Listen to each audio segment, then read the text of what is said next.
Okay so hello everyone. इस video में हम बात करने वाले हैं स्विचिंग टेक्निक्स के बारे में। तो इस वीडियो में डिस्कस करेंगे कि सर्किट स्विचिंग क्या होती है, पैकेट स्विचिंग क्या होती है, मैसेज स्विचिंग क्या होती है और पैकेट स्विचिंग में डेटाग्राम स्विचिंग और वर्चुअल सर्किट स्विचिंग क्या होती है। तो आगे बढ़ते हैं और सबसे पहले बात करते हैं कि स्विचिंग स्विचिंग क्या है। जब हमने वेरियस कंप्यूटिंग नेटवर्किंग डिवाइसेस की बात करी थी, तब हमने वहाँ पे हब्स, रिपीटर, केबल, स्विचेस वगैरह के बारे में पढ़ा था। तब वहाँ पे हमने एक डिवाइस को इंट्रोड्यूस किया था, स्विच। तो स्विचिंग में हमें नाम से ही पता चल रहा है कि यहाँ पे स्विच का कुछ ना कुछ तो इन्वॉल्वमेंट है। तो स्विचिंग की अगर हम डेफिनेशन देखें तो स्विचिंग क्या है? स्विचिंग एक प्रोसेस है। किस चीज़ का प्रोसेस है? डेटा या डेटा पैकेट्स को हम ट्रांसफर कर रहे हैं एक डिवाइस से एक नेटवर्क की तरफ या फिर एक नेटवर्क से दूसरे नेटवर्क की तरफ यूजिंग स्विचेस, यानी कि स्विचेस के माध्यम से हम लोग डेटा पैकेट्स या डेटा को ट्रांसफर कर रहे हैं एक डिवाइस से एक नेटवर्क की तरफ या फिर एक नेटवर्क से दूसरे नेटवर्क की तरफ। इसको बोलते हैं स्विचिंग। ठीक है। अब जनरली स्विचिंग जो है वो तीन टाइप की होती है, सर्किट स्विचिंग, पैकेट स्विचिंग और मैसेज स्विचिंग। बट जो मैसेज स्विचिंग है उसको पैकेट स्विचिंग से पहले इंट्रोड्यूस किया था, बट इस वीडियो हम लोग जो है मैसेज स्विचिंग को सबसे लास्ट में पढ़ेंगे। ठीक है। और पैकेट स्विचिंग में दो टाइप आता है हमारे पास, बहुत इंपॉर्टेंट टाइप है हमारे एग्जाम के पॉइंट ऑफ व्यू से, डेटाग्राम स्विचिंग और वर्चुअल सर्किट स्विचिंग। आगे बढ़ते हैं और सबसे पहले बात करते हैं सर्किट स्विचिंग के बारे में। तो सर्किट स्विचिंग को हमने किसके लिए डिजाइन किया था? जब हम लैंडलाइन फोन को यूज करते थे, अब तो हमारे पास स्मार्टफोन हम यूज करते हैं, बट जब हम लैंडलाइन फोन को यूज करते थे, जो पुराने फोन होते थे, उसके लिए हमने सर्किट स्विचिंग को डिजाइन किया था। यानी कि सर्किट स्विचिंग को टेलीफोन नेटवर्क्स के लिए डिजाइन किया गया था। यानी कि जब हमारे पास कंप्यूटर नेटवर्क्स में ओएसआई मॉडल, टीसीपी मॉडल, इन सब का फंडा सामने नहीं आया था, इन सब का कॉन्सेप्ट हमारे पास सामने नहीं आया था, तब हम सर्किट स्विचिंग को यूज करते थे टेलीफोन नेटवर्क्स के लिए। ठीक है। आपको एक स्क्रीन पे डायग्राम दिख रहा होगा अभी, तो इस डायग्राम को देखने से अभी कुछ समझ नहीं आ रहा होगा। इसको हम आगे की पॉइंट्स के साथ डिस्कस करते हैं। आगे बढ़ते हैं और बात करते हैं की पॉइंट्स के बारे में। की पॉइंट्स में सबसे पहले हमारे पास आता है फिजिकल लेयर ऑपरेशन। तब जब हमारे पास ओएसआई लेयर और टीसीपी आईपी मॉडल नहीं थे, तब हमारे पास कोई भी लेयर्ड आर्किटेक्चर नहीं था। जब हमने हमारे प्रीवियस वीडियोस में पढ़ा कि जब हम डेटा फ्लो हमारे पास करता है, तो डेटा फ्लो जो एप्लीकेशन लेयर है, एप्लीकेशन लेयर से नेटवर्क लेयर, फिर ट्रांसपोर्ट लेयर, फिर उससे नीचे डेटा लिंक लेयर, यहाँ तक डेटा आता है। तो ये था layered architecture. But circuit switching में कोई भी लेयर्ड आर्किटेक्चर नहीं है, यहाँ पे डायरेक्ट फिजिकल कनेक्शन है हमारे पास। ठीक है। तो इसको हम फिजिकल लेयर का ऑपरेशन बोल सकते हैं। हालांकि यहाँ पे कोई भी ओएसआई और टीसीपी आईपी मॉडल का वो फंडा इंक्लूडेड नहीं है। ठीक है। तो इसमें हमारे पास जो है कुछ डिवाइसेस है जो कि एक नेटवर्क से कनेक्टेड है और कुछ डिवाइस दूसरे नेटवर्क से कनेक्टेड है। मान लीजिए कि एक डिवाइस जो है हमारे कुछ T1, T9, T3 वो टेलीफोन एक्सचेंज से कनेक्टेड है, जो कि दूसरी सिटी में है, और जिससे हम बात करना चाहते हैं जो डिवाइस से, वो किसी और सिटी में है। ठीक है। वहाँ पे T5, T6, T2 वगैरह ये किसी और सिटी में है, ये कोई टेलीफोन एक्सचेंज जो है वो किसी दूसरी सिटी में है। तो यहाँ पे जो हमारा डिवाइस है, हम T1 है। ठीक है। और हमारा जो रिलेटिव है वो T5 डिवाइस यूज कर रहा है। तो जो T1 डिवाइस है वो T5 डिवाइस से कैसे कम्युनिकेट करेगा? तो उससे यहाँ पे एक कनेक्शन बनाना पड़ेगा। कनेक्शन कैसे बनेगा? कनेक्शन हमारे पास दो स्विच है। ठीक है। एक टेलीफोन, एक पहले वाले टेलीफोन एक्सचेंज से कनेक्टेड है और दूसरा दूसरे टेलीफोन एक्सचेंज से कनेक्टेड है। T5 उससे कनेक्टेड है, T1 इससे कनेक्टेड है। ठीक है। तो जो T1 है, T5 से आप कम्युनिकेट करना चाहता है, आप जो है आपके रिलेटिव से बात करना चाहते हो, तो यहाँ पे पहले कनेक्शन इस्टेब्लिश होगा। कनेक्शन कैसे इस्टेब्लिश होगा? जो हमारा T1 है वो स्विच के साथ एक कनेक्शन बनाएगा केबल के थ्रू, फिर जो स्विच है दूसरे स्विच के साथ कनेक्शन बनाएगा और जो T5 है वो उस स्विच के साथ कनेक्शन बनाएगा। तो यहाँ पे हमारे पास एक सर्किट जैसा कनेक्शन इस्टेब्लिश हो गया है। ठीक है। तो ये जो हम इस कनेक्शन को डेडिकेटेड पाथ भी बोल सकते हैं। तो नेक्स्ट पॉइंट हमारा यही कह रहा है कि डेडिकेटेड पाथ, जो हमारा ये कनेक्शन बना है, पर्पल पर्पल जो लाइन हमें डायग्राम में दिख रही है, ये हमारा पूरा कनेक्शन है। इसको डेडिकेटेड पाथ क्यों बोलते हैं? क्योंकि हमने यहाँ पे रिसोर्सेज जो है वो रिजर्व कर लिया है। इस कनेक्शन को कोई और अब यूज नहीं कर सकता जब तक कि हम कॉल कट ना कर दे। जो T9 या फिर T3 डिवाइस है वो इसको यूज नहीं कर पाएंगे। क्यों? ये हमारा एक reserve end to end path है। ठीक है। इसको हमने स्टेब्लिश किया है हमारे कनेक्शन के लिए। ठीक है। तो अब जो हमारा T1 है, T5 से आसानी से बात कर पाएगा। यहाँ पे हमारे पास सारे रिसोर्सेज हमने रिजर्व कर लिया है। तो नेक्स्ट हमारे पास इंपॉर्टेंट पॉइंट आता है कंटिग्यूअस फ्लो। कंटिग्यूअस फ्लो का मतलब क्या है? कि जो T1 है T5 से एकदम डेटा ट्रांसमिट कर सकता है कंटिन्यूअसली विदाउट सेगमेंटेशन। यानी कि कोई भी पैकेट्स या फिर जो उसका डेटा है जो वो बोल रहा है, जैसे हेलो हाउ आर यू बोल रहा है, तो वो किसी पैकेट्स या फ्रेम में डिवाइड नहीं होगा, वो एज इट इज जो है वो T5 के पास पहुंचेगा। यहाँ पे कोई स्टोर एंड फॉरवर्ड का मैकेनिज्म नहीं है। ठीक है। बाकी स्विचेस यूज करते हैं स्टोर एंड फॉरवर्ड का मैकेनिज्म, बट यहाँ पे हम स्टोर एंड फॉरवर्ड का मैकेनिज्म यूज नहीं कर रहे हैं। ठीक है। तो जो कंटिन्यूअस फ्लो है, इसी के रिगार्डिंग हमारे पास यहाँ पे नेक्स्ट पॉइंट आ जाता है। क्या है? In order delivery. In order delivery मतलब जो आप मैसेज उस तक पहुंचाना चाह रहे हो, क्या वही पहुंच रहा है या फिर उसके ऑर्डर में कुछ गड़बड़ हो रही है, सीक्वेंशियल ऑर्डर रह रहा है कि नहीं रह रहा है। तो जैसे कि आपने मान लो हेलो हाउ आर यू बोला, तो क्या वो जो T5 का डिवाइस है वो उसको ऐसा उसको हाउ आर यू पहले जा रहा है, हेलो बाद में जा रहा है, ऐसा हो रहा है क्या? नहीं, यहाँ पे कोई ऐसा नहीं है। यहाँ पे इन ऑर्डर डिलीवरी है, डेटा अराइव सीक्वेंसली, यहाँ पे सीक्वेंस में डेटा आ रहा है। ठीक है। फिर नेक्स्ट हमारे पास एक और इंपॉर्टेंट पॉइंट आ जाता है, वो है नो हेडर्स, यानी कि जो सर्किट स्विचिंग है हमारे पास, सर्किट स्विचिंग में हमारे पास कोई भी हेडर्स की जरूरत नहीं है। अब आप बोलोगे हेडर क्या है यहाँ पे आप ऐसा सोचिए कि कोई भी आपके पास एनवलप है, उसके अंदर आप कोई भी लेटर लिख रहे हो, तो जो लेटर में आपने जो चीजें लिखी है वो तो आपका डेटा हो गया, बट जो एनवलप आपने बनाया उसमें आपने सेंडर का एड्रेस लिखा, रिसीवर का एड्रेस लिखा, तो वो एनवलप जो है वो एक हेडर है। यानी कि हेडर क्या कंटेन करता है, सोर्स एड्रेस, डेस्टिनेशन एड्रेस, ये सब सारी चीजें हेडर कंटेन करता है। तो यहाँ पे हमें हेडर की कोई जरूरत नहीं है। क्यों? यहाँ पे हमारे पास एक तो हम स्टोर एंड फॉरवर्ड का भी यूज नहीं कर रहे, और प्लस जो हमारे पास एड्रेसेस है, हमारे पास जो कनेक्शन बन रखा है वो एक डेडिकेटेड पाथ है, उस कनेक्शन को कोई और यूज नहीं कर सकता। ठीक है, तो हमारे पास यहाँ पे कोई भी डेटा को भेजने के लिए हेडर की जरूरत नहीं है, हम यहाँ पे डायरेक्ट कम्युनिकेशन कर सकते हैं T5 के साथ। ठीक है, अब नेक्स्ट हमारे पास पॉइंट आ जाता है लो इफिशियंसी, यानी कि सर्किट स्विचिंग जब हम यूज कर रहे हैं तो हमारे पास यहाँ पे इफिशियंसी जो है वो बहुत लो है।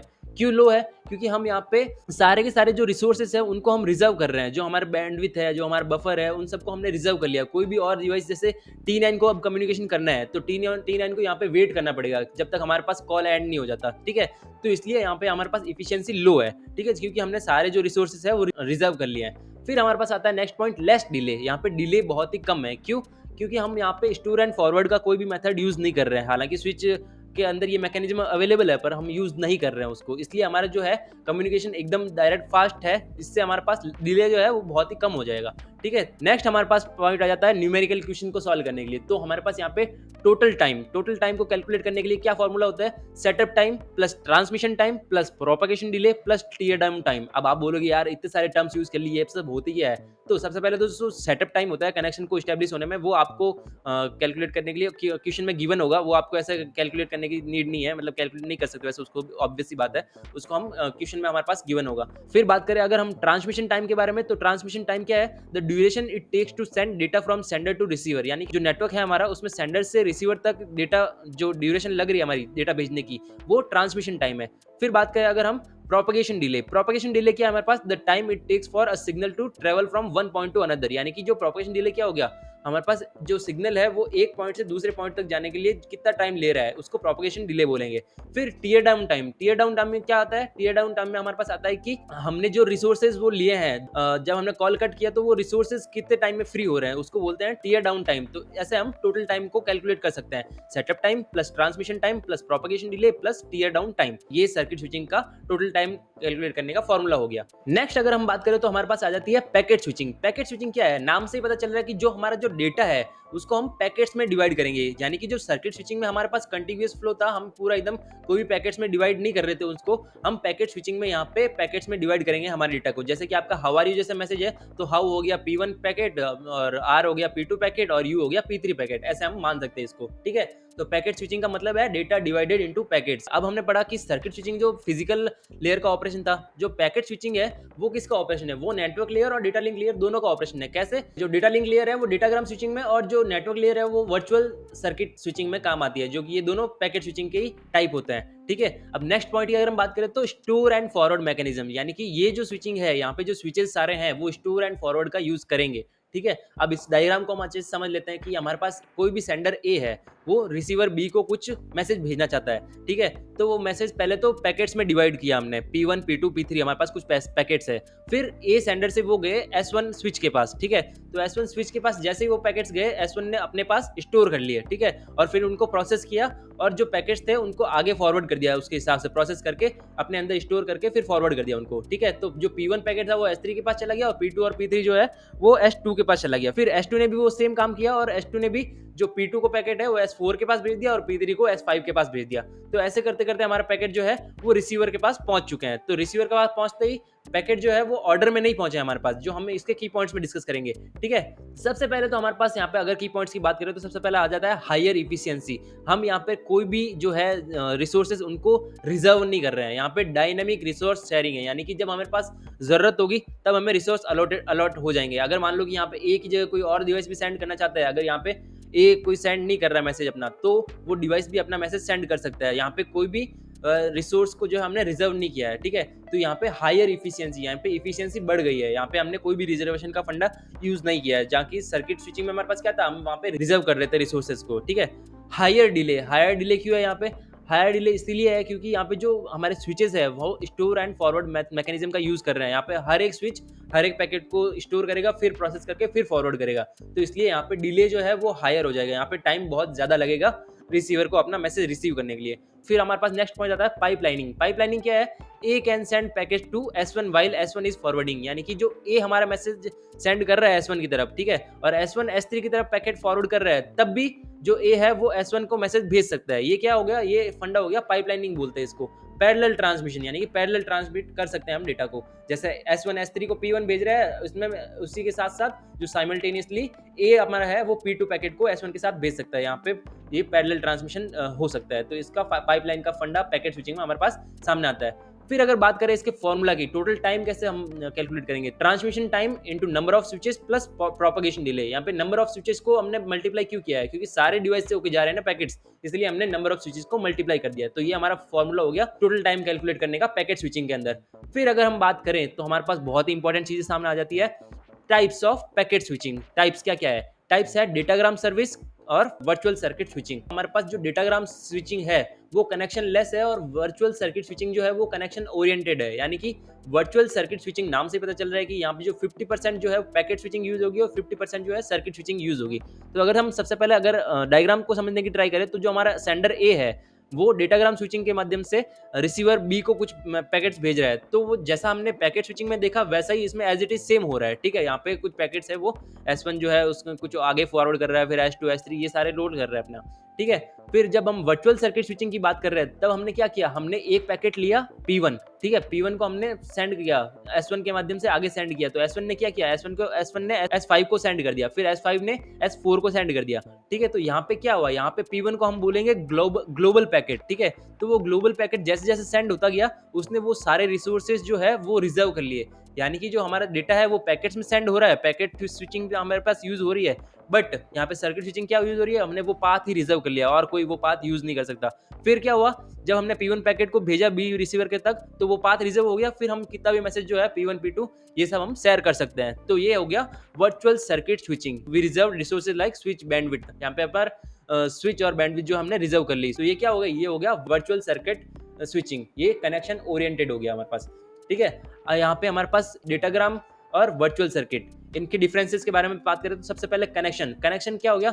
डेटाग्राम में जो है कनेक्शन लेस है, यहाँ पे हमारे पास रिजर्व नहीं कर रहे कनेक्शन को, हम कोई भी पाथ यूज कर सकते हैं। बट जो हमारा वर्चुअल सर्किट है वो कनेक्शन ओरिएंटेड है, हमें वहाँ पे कनेक्शन बनाना पड़ेगा, ठीक है। हमारा ग्लोबल पैकेट पहले जाएगा, फिर वो कनेक्शन बनाएगा। फिर पाथ वेरिएबल पाथ पर सर्किट, यानी कि वहाँ पे चेंज हो सकता है पाथ। बट वर्चुअल सर्किट में क्या है? हमारे पास फिक्स है पाथ, कि यहाँ पे पाथ सेम ही रहेगा। फिर ओवरहेड यानी कि हेडर की बात हो रही है, यहाँ पे हेडर डेटाग्राम में हाई होंगे। क्यों? हमारे पास जो सारे पैकेट्स है अलग अलग पैकेट्स अलग अलग स्विचेस के माध्यम से जा रहे हैं, तो हर एक पैकेट को अलग अलग हेडर की जरूरत होगी, ठीक है। उसका सोर्स एड्रेस, डेस्टिनेशन एड्रेस वहाँ पे हमें लगाना पड़ेगा हर एक पैकेट के लिए, ठीक है। तो डेटाग्राम स्विचिंग में हर पैकेट के लिए हमें हेडर की जरूरत होगी। बट यहीं पे जो हमारा वर्चुअल सर्किट है उसमें हमारे पास जो हमारा ग्लोबल पैकेट है उसी को हमने हेडर वगैरह देके भेज दिया, तो हमें यहाँ पे सारे को हेडर देने की जरूरत नहीं है, हमें पास लोकल हेडर से हमारा काम चल जाएगा। ये हमारा ओवरहेड जो है वो डेटाग्राम में ज्यादा है, वर्चुअल सर्किट में कम है, इसकी वजह से। फिर बात करें अगर हम पैकेट ऑर्डर क्या है? यहाँ पे जो डेटाग्राम स्विचिंग है वो हमने देखा कि पैकेट स्विचिंग के जैसे ही है, तो यहाँ पे आउट ऑफ ऑर्डर हो सकता है, जो पैकेट का ऑर्डर है यहाँ पे आउट ऑफ ऑर्डर हो सकता है जो डेटाग्राम स्विचिंग में। बट वर्चुअल सर्किट में जो हमारा है सीक्वेंशियल डिलीवरी होगी, क्योंकि हमने पाथ पहले ही रिजर्व कर दिया, वहाँ पे सर्किट स्विचिंग जैसे ही हम यूज कर रहे हैं, ठीक है। तो यहाँ पे हमारा जो है पैकेट ऑर्डर सीक्वेंशियली होगा, ठीक है। फिर हम बात करें पैकेट लॉस, यहाँ पे हायर है डेटाग्राम में। क्यों? अगर हम अलग अलग स्विचेस से अलग अलग हमारे पास पैकेट्स आ रहे हैं, तो हमारे पास कोई भी पैकेट लॉस हो सकता है। कोई भी पैकेट, जैसे मान लो स्विच खराब हो गया, तो वहाँ पे कोई भी पैकेट हमारे पास लॉस हो सकता है। बट वर्चुअल सर्किट में क्या है? वर्चुअल सर्किट में लोअर है, वहाँ पे हम फिक्स्ड पाथ को यूज कर रहे हैं, इसलिए। फिर अगर कॉस्ट और इफिशियंसी की बात करें तो डेटाग्राम जो है मोर इफिशियंट, यानी क्योंकि कोई भी हमने रिसोर्स को रिजर्व नहीं किया है, इसलिए डेटाग्राम जो है वो ज्यादा इफिशियंट है वर्चुअल सर्किट से, ठीक है। वर्चुअल सर्किट लेस इफिशियंट है क्योंकि हमने वहाँ पे रिसोर्स को बुक कर दिया है। जैसे आप ऐसा मानिए कि आप कोई होटल में खाना खाना जा रहे हैं, ठीक है, और मतलब मान लो आपने होटल को बुक कर दिया, 8 बजे की होटल हमें जाना है सुबह की, ठीक है, बट आप पहुंचे ही नहीं वहाँ पे खाना खाने, तो वहाँ पे क्या हो गया, वो वेस्ट हो गया, वहाँ पे कोई वो टेबल यूज़ नहीं कर सकता उस टाइम के बीच में, ठीक है? तो यहाँ पे रिसोर्सेज़ जो है वो आपने रिज़र्व कर लिया, वो यहाँ पे लेस एफिशिएंट हो जाता है।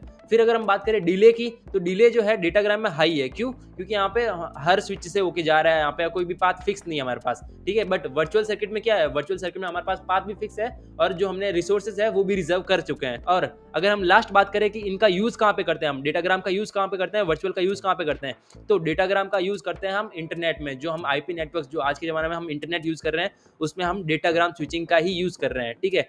और वर्चुअल सर्किट का किसमें यूज़ करते हैं? एटीएम में। एटीएम यहाँ पे ऑटोमेटेड टेलर मशीन नहीं है, यहाँ पे एटीएम का मतलब है एसिंक्रोनस ट्रांसफर मोड, यहाँ पे ऑटोमेटेड टेलर मशीन इसका मतलब नहीं है। फिर X.25 इसमें यूज़ करते हैं और फ्रेम रिलेज में यूज़ करते हैं। ये सारे थे डेटाग्राम स्विचिंग और वर्चुअल सर्किट स्विचिंग में डिफरेंसेस, ठीक है? सो आगे बढ़ते हैं और बात करते हैं मैसेज स्विचिंग के बारे में। बात करें तो ये 1960 में इंट्रोड्यूस हुआ था, जिसमें क्या इंट्रोड्यूस हुआ था, जब हमने सर्किट स्विचिंग की बात करी तो हमने देखा कि वहाँ पे कोई भी स्टोर एंड फॉरवर्ड का मेथड हम यूज़ नहीं करते थे, ठीक है? तो ये जो है वो पैकेट स्विचिंग के पहले इंट्रोड्यूस हुआ था। तब हमने मैसेज स्विचिंग में क्या किया, मैसेज स्विचिंग में हमने किया स्टोर एंड फॉरवर्ड टेक्निक को हमने कहा कि हाँ, हम स्टोर एंड फॉरवर्ड टेक्निक का यूज़ करेंगे। जैसे कि हम डायग्राम में देख पा रहे हैं कि जो हमारा एक डिवाइस है दूसरे डिवाइस तक मैसेज भेज रहा है, बट यहाँ पे पैकेट्स में मैसेज नहीं जा रहा है, यहाँ पे जो मैसेज पूरा का पूरा है वो स्विचेस के थ्रू जा रहा है। तो यहाँ पे मैसेज स्विचिंग में कुछ पॉइंट्स है कि स्टोर एंड फॉरवर्ड का हम यूज़ करते हैं, या कि जो हमारा पूरा का पूरा जो मैसेज है वो हम स्टोर एंड फॉरवर्ड से ही भेजेंगे, ठीक है? और यहाँ पे हम अब तो रैम यूज़ करने लगे हैं हम,